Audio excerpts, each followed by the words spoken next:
घर जमाई लड़कों के साथ करवा देती है। उन्हें लगता है कि ये लड़के शायद घर का कामकाज संभालेंगे, लेकिन उनके तीनों घर जमाई बहुत आलसी थे। वो नौकरी भी नहीं करते थे और बाहर का काम भी नहीं। कावेरी जी ने अपनी बेटियों से कहा कि वो प्रेगनेंसी का बहाना बनाकर अपने पतियों को सबक सिखाए। अब सुनिए आगे।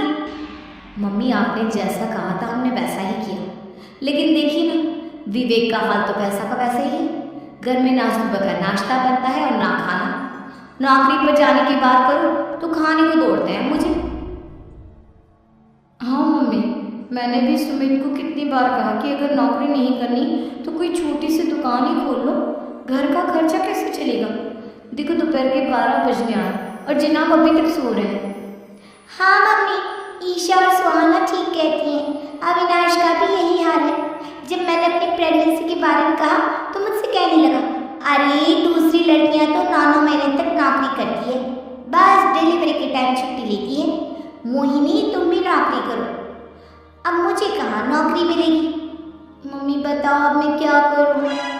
हे भगवान, क्या सोचकर घर जमाई दामाद लाई थी मैं कि मेरी बेटियां मेरे पास रहेंगी और खुश रहेंगी, लेकिन इन आलसी दामादों ने तो हमारी जिंदगी को भी प्रॉब्लम में डाल दिया है।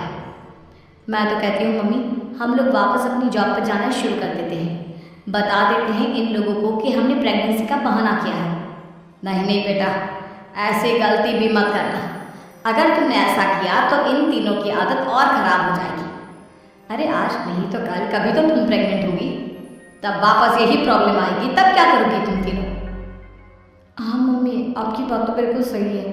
इन लोगों को तो सुधारना ही पड़ेगा। लेकिन कैसे? अपने बच्चों के आने की खबर सुनकर भी इन लोगों पर कोई असर नहीं हो रहा। पैसे कमाने के लिए घर से बाहर निकलना ही नहीं चाहते ये तीनों। अब मेरे दिमाग में प्लान आया है, तुम तीनों चिंता मत करो। उन तीनों को बुलाओ, फिर मैं बात करती हूँ।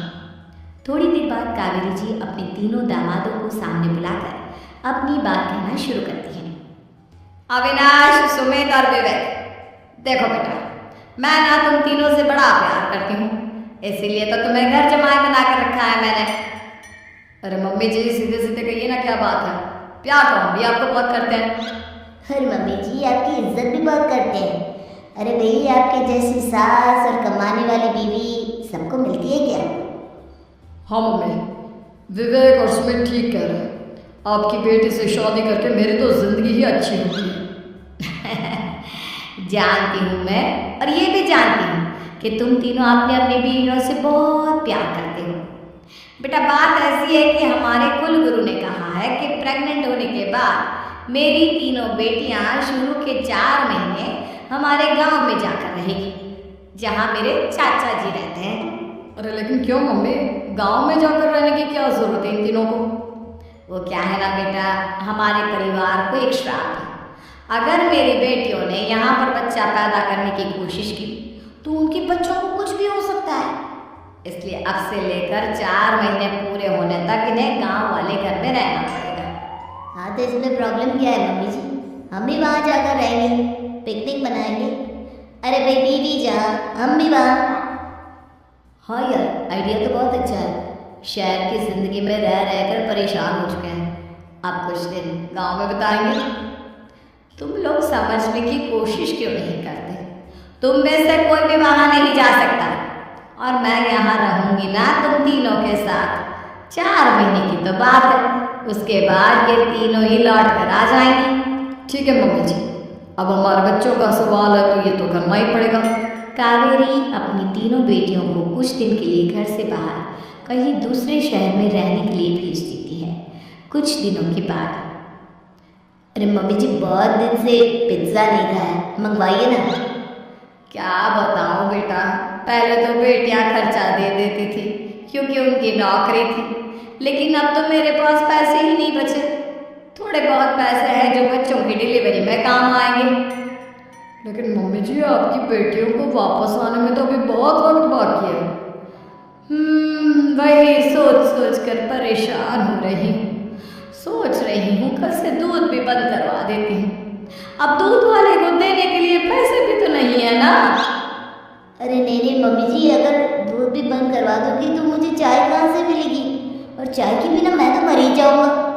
क्या करूं बेटा, इसके अलावा हमारे पास कोई ऑप्शन नहीं है। मेरे पास पैसे ही नहीं बचे। इस तरह कावेरी जी धीरे धीरे अपने तीनों दामादों को पैसे देना बंद कर देती हैं और घर में खाने पीने की चीज़ें लाना भी बंद कर देती है। अब वो तीनों पूरी तरह से परेशान होने लगे थे और इसलिए एक दिन तीनों प्लान करके घर से बाहर निकलते हैं और बाजार में जाने के बाद यार अच्छा खाना खाए हुए कितने दिन हो गए, पता नहीं कब अच्छा खाना मिलेगा। हमारी बीवियों के जाने के बाद तो हमारी हालत भिखारियों जैसी हो गई है यार। कुछ भी हो, मुझे तो आज पिज्ज़ा खाना ही खाना है। जेब में 1 रुपया नहीं और पिज्जा खाना, कहाँ से आएंगे पैसे? अरे देख वहाँ सामने बोर्ड पर क्या लिखा हुआ है, कंप्यूटर पर काम करने के लिए एक आदमी की आवश्यकता है। भाई मैं तो जा रहा हूँ, काम करूँगा और शाम तक पैसे लाकर आराम से पिज्ज़ा खाऊंगा। जा जा, तुझे कोई काम नहीं देने वाला, हम तो घर जा रहे हैं। चल बे स्मित। सुमित और अविनाश वहाँ से चले जाते हैं और विवेक उस कंप्यूटर शॉप पर सारा दिन काम करके 5,000 रुपये कमा कर घर लौट कर आता है और अपने खाने के लिए अच्छी अच्छी चीज़ें भी लेकर आता है। ये देखकर विवेक और सुमित के दिल में भी कुछ पैसे कमाने की इच्छा जाती है। अरे सुबह सुबह कहाँ चल दिया तो? मम्मी जी बहुत अच्छी जगह मिली है, कंप्यूटर पर काम करने के 5,000 मिले थे कल मुझे। अगर रोज काम करूँगा तो पूरे 40,000 की तनख्वाह। अरे वाह, ये तो बहुत अच्छी बात है दामाद जी, आपको जाना नहीं चाहिए। सुमित और अविनाश विवेक को इस तरह तरक्की करते देखकर परेशान हो जाते हैं और वो दोनों भी काम की तलाश में निकल पड़ते हैं। धीरे धीरे उन दोनों को भी काम मिल जाता है। अब कावेरी के तीनों दामाद छोटी मोटी नौकरी करके अच्छा पैसा कमाने लगे थे। एक दिन कावेरी उन्हें अपने पास बुलाती है। अरे वाह, विवेक 40,000 कमा लेता है, अविनाश 60,000 और सुमित तुम भी 40,000 के आसपास कमा ही लेते हो। कुल मिलाकर तुम अच्छे खासे पैसे कमा रहे हो बेटा। हाँ मम्मी जी, बहुत मज़ा आता है जब महीने के एंड में मोटी रकम हाथ में आती है। पूछिए मत मम्मी जी, घर में रहकर रोटी बना बनाकर औरतों जैसा महसूस होने लगा था मुझे तो। हाँ बेटा, तुम तीनों की बात तो बिल्कुल ठीक है। और जानते हो, अब तुम तीनों की पत्नियां भी वापस लौट कर आने वाली है। लेकिन मम्मी जी अभी तो उन्हें गए सिर्फ 2 महीने हुए हैं, आपने तो कहा था वो 4 महीने के बाद लौट कर आएंगी। ऐसा कुछ नहीं है बेटा, मैं सिर्फ तुम तीनों को सबक सिखाना चाहती थी कि आदमी घर में बैठकर बीवी की कमाई खाता हुआ अच्छा नहीं लगता।